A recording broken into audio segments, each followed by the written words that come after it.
आखिरकार किस बलबूते पाकिस्तान भारत के साथ लड़ेगा। स्क्रीन पर एक आर्टिकल देखिए, जिस आर्टिकल में कहा जा रहा है कि पाकिस्तान के पास मात्र 4 दिन का गोला बारूद बचा हुआ है। लेकिन कैसे? तुर्की और पाकिस्तान ने तो एक समझौता किया था और इस समझौते के आधार पर दोनों देशों ने ये तक तय कर लिया था कि हम बादशाह बन जाएंगे गोला बारूद के मामले में। लेकिन अचानक से ये कौन सी खबर निकल कर आ रही है? क्या हुआ है पाकिस्तान के संग? वहीं दूसरी तरफ पाकिस्तान का एक रेंजर पकड़ा गया है। भारत के लिए ये बहुत ज्यादा खास क्यों है? और अभी भारत ने काइनेटिक एक्शन शुरू भी नहीं किया है कि पाकिस्तान में हलचल दिखनी शुरू हो गई है। जियोपॉलिटिक्स में बहुत कुछ चल रहा है, हमेशा की तरह जानने को मिलेगा बहुत कुछ। आइए जानते हैं इन खबरों को विस्तार से। एक बड़ी पुरानी कहावत है, कहते हैं थोथा चना बाजे घना। कुछ वैसा ही पाकिस्तान के साथ। पाकिस्तान के अभी बड़े नेता, छोटे नेता जो भी है ना, वो कुछ न कुछ ऐसे बयान दे रहे हैं जो लग रहा है कि ये भारत से लड़ने के लिए एकदम उतावले हैं। और अभी हाल फिलहाल में ये भी देखने को मिला कि मुनीर ने टैंक पे चढ़कर हौसला अफजाई करी अपने सैनिकों की। लेकिन सैनिकों की हालत कैसी है? तो फिलहाल भारत पाकिस्तान में एक आर्थिक तबाही फैला रहा है और इस रणनीति पर काम कर रहा है। रणनीति एकदम सटीक दाव पर लग भी रहा है। भारत से तनाव के बीच में पाकिस्तान ने सबसे पहले पीओके में अपने सैनिकों की लामबंदी शुरू कर दी कि कहीं पीओके हमारे हाथ से ना निकल जाए। कहा जा रहा है कि पाकिस्तान की सेना ने बलूचिस्तान से 18,000 सैनिकों को पीओके में ट्रांसफर कर दिया। सैनिकों की लामबंदी, एक जगह से दूसरी जगह भेजना, ये सब यूं ही हवा में नहीं होता है। जादुई छड़ी नहीं है कि छड़ी घुमाया और सैनिक यहाँ से वहाँ पहुँच गए। पूरी फोर्स को एक जगह से दूसरी जगह पहुँचाना, हथियारों को पहुँचाना, इसके पीछे एक भारी भरकम खर्चा होता है और ऐसा ही भारी भरकम खर्च करना पड़ रहा है पाकिस्तान को। पाकिस्तानी सेना, थल सेना हो, वायु सेना हो, नौसेना हो, 22 अप्रैल से लेकर अब तक हर दिन एक अनुमान लगाया गया है 1.5 से 3 मिलियन डॉलर, यानी कि महीने के हिसाब से 45 से 96 मिलियन डॉलर का अतिरिक्त खर्चा उठा रही है। जबकि अभी तक भारत की तरफ से कोई सैन्य प्रतिक्रिया नहीं दी गई है। दूसरी तरफ पहलगाम आतंकी हमले के बाद युद्ध की आशंका भर से ही पाकिस्तानी शेयर बाजार को अरबों डॉलर का नुकसान होता हुआ दिख रहा है। और ये दो जो स्टेज हैं, इन दो स्टेज के अलावे ऐसा लग रहा है जैसे भारत ने एकदम से ठान लिया है कि पहले तुम्हारी इकोनॉमी को ही बर्बाद करना है और उसके बाद एक्शन लेना है। सिंधु जल संधि को सस्पेंड करना, द्विपक्षीय कारोबार को रोक देना, अटारी बॉर्डर को बंद कर देना। यहाँ पर भारत ने हाल फिलहाल में कई बार बड़े बोल्ड तरीके से कहा है कि हम तो इसका जवाब देंगे। अब पाकिस्तान के अंदर ना एक हलचल सी मची हुई है कि जवाब देगा भारत तो सैन्य अधिकारी अपने घरों में बैठ नहीं सकते हैं, उनको लामबंदी तो करना ही पड़ेगा, एक जगह से दूसरी जगह भेजना ही होगा। पाकिस्तानी नौसेना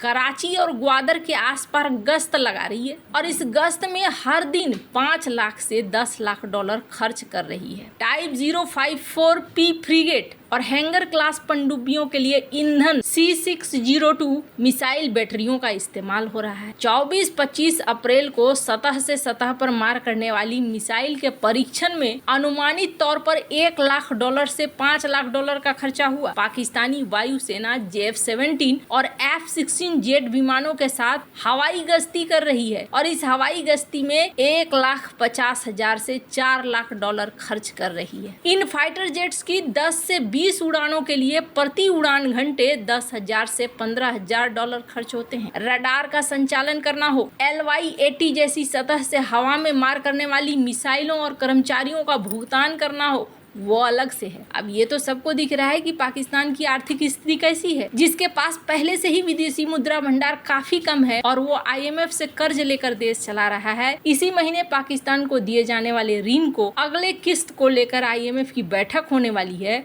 और रिपोर्ट्स ये कह रही है कि भारत इस कोशिश में लगा हुआ है कि IMF पैसा न दे और अगर भारत कामयाब हो जाता है तो पाकिस्तान पर यह किसी बिजली गिरने से कम नहीं होगा। इसके अलावा आपको बता दूं, मिसाइल सिस्टम, उसके ऊपर जो सैनिकों के लिए रसद जा रहा है, खाना पीना, उसके ऊपर ये बहुत सारा खर्चा है जो होता जा रहा है। पाकिस्तानी नौसेना, पाकिस्तानी वायुसेना, पाकिस्तानी थल सेना पहले ही तंग बजट का सामना कर रही है और अब ये जो पैसे निकल रहे हैं ना, ये पैसे दनादन निकले जा रहे हैं। और मजे की बात आपको बता दूं, पाकिस्तान की जीडीपी 338 अरब डॉलर का है। पाकिस्तान के पास सिर्फ 2 महीने के सामान आयात करने का धन बचा हुआ है और कहा जा रहा है कि पाकिस्तान के पास सिर्फ 13 अरब डॉलर का विदेशी मुद्रा भंडार है, जबकि पाकिस्तान को अभी 26 अरब डॉलर का विदेशी ऋण भी चुकाना है। ये हालात हैं, भीख मांगकर देश बचाता आया है पाकिस्तान और ये सच है, ये गलत नहीं है। पर इन सब के बावजूद भारत से लड़ने को उतारू है। ये जो मैंने खर्चा आपको बताया वो खर्चा छोड़िए,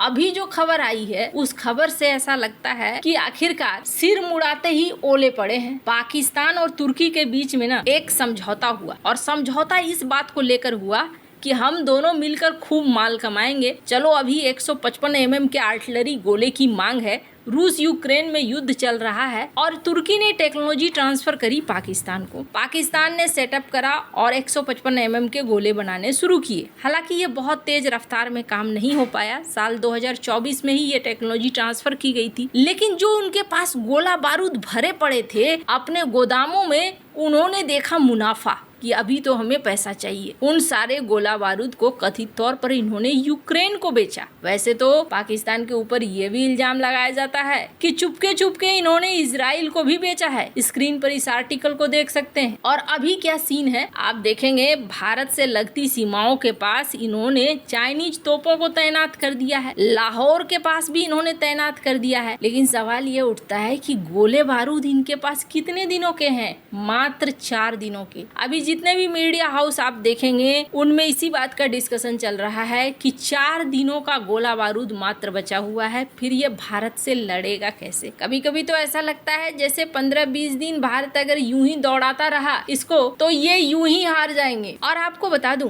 ऐसा नहीं है कि ये मैं कह रही हूँ, मैं भारतीय हूँ इसलिए ये बातें कह रही हूँ। पूर्व सेना प्रमुख जनरल कमर जावेद बाजवा ने भी इस बात को स्वीकार किया था और उन्होंने कहा था कि देखिए, हम लंबे समय तक भारत से संघर्ष नहीं कर सकते, हमारे पास इतना गोला बारूद, इतने संसाधन नहीं है। अब इन सब के बीच में एक खबर ये भी आ रही है कि पाकिस्तान का एक रेंजर पकड़ा गया है और ये रेंजर राजस्थान के पास पकड़ा गया है, जो कहा जा रहा है कटीले बाड़ को पार करके भारत के अंदर आ चुका था। अब इसको लेकर पूछताछ की जा रही है कि ये गलती से आया था या जानबूझकर आया था। हमने आपको अपनी एक खबर में उस वीडियो को दिखलाया था जिसमें बताया था कि CIA के अधिकारी ने कहा था कि पाकिस्तान के जो सैन्य अधिकारी है ना, उन्हें ऐसा लगता है कि वो बहुत तेज हैं, बहुत चालाक हैं, लेकिन उनकी जो प्लानिंग होती है वो सबसे ज्यादा घटिया प्लानिंग होती है। इसी वजह से ये हर युद्ध हार जाते हैं। वैसे आपको क्या लगता है इन सब मामले में? आपकी क्या राय है? कमेंट कर जरूर बताएं। जल्द मिलते हैं अगले वीडियो में नई खबर के साथ।